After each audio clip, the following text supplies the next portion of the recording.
Bienvenidos, hoy es 4 de enero, días antes de la celebración de la Epifanía y seguimos caminando con el evangelista Juan, hablándonos de la experiencia de la comunidad cristiana en los primeros tiempos de Jesús.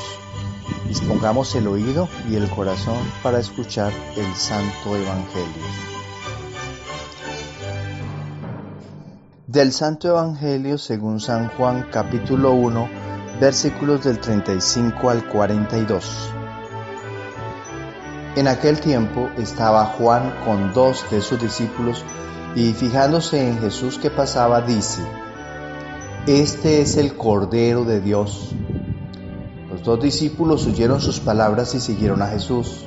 Jesús se volvió y al ver que lo seguían les pregunta: ¿Qué buscáis? Ellos le contestaron: Rabí, que significa maestro, ¿dónde vives? Él les dijo: venid y lo veréis.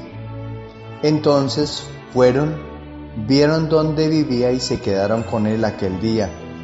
Serían las 4 de la tarde. Andrés, hermano de Simón Pedro, era uno de los 2 que oyeron a Juan y siguieron a Jesús.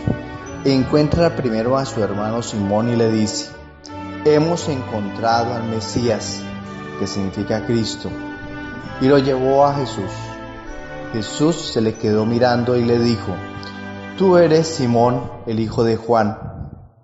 Tú te llamarás Cefas, que traduce Pedro. Palabra del Señor. Estamos en la lectura continua del evangelista Juan. Hoy está el hijo del sacerdote Zacarías con 2 de sus seguidores y él les enseña a quién deben seguir. Son judíos que tienen como tradición el sacrificio del cordero, la cría joven de la oveja o de la cabra. Y es su preocupación en esta época que no hay templo.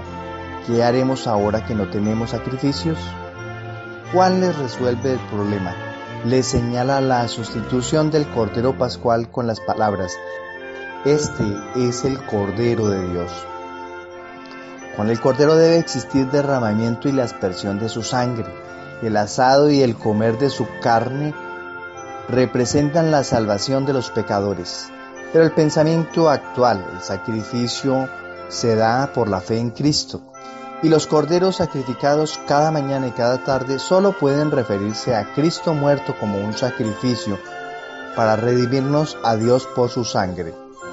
Juan vino como un predicador del arrepentimiento, pero les dijo a sus seguidores que debían buscar el perdón de sus pecados solo a Jesús y a su sacrificio.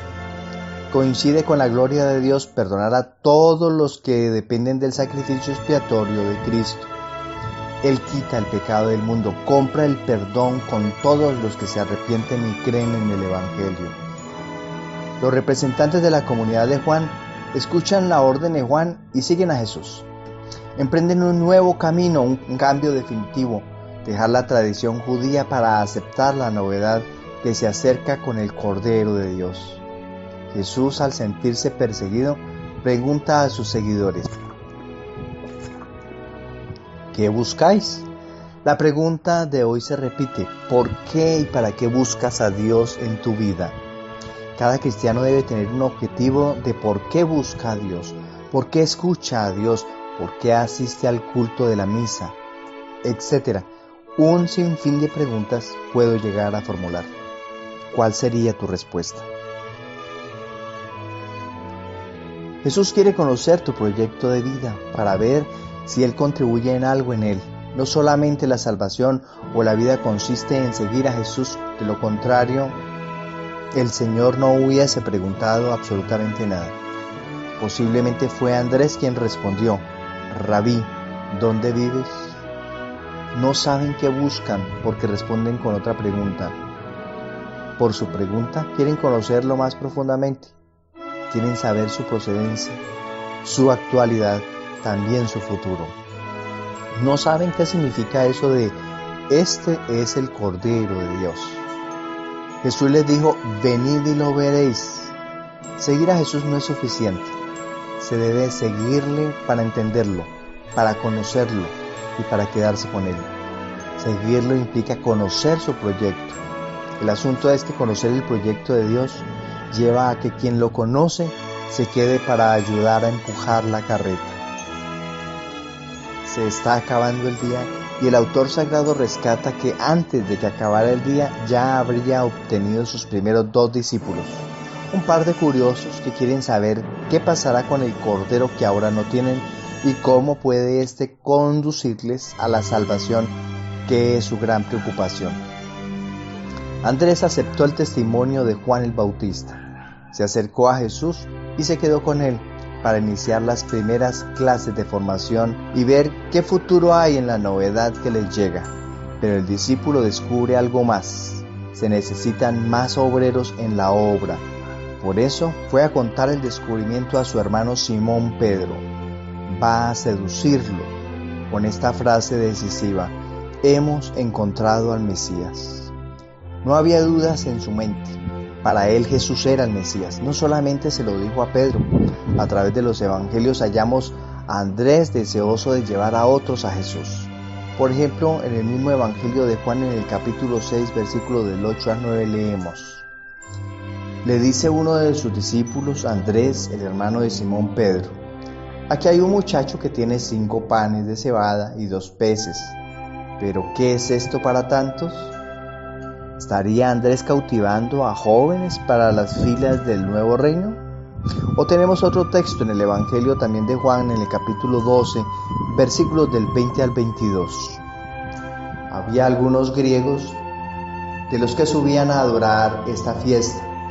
Estos se dirigieron a Felipe, el de Betsaida de Galilea, y le rogaron: Señor, queremos ver a Jesús.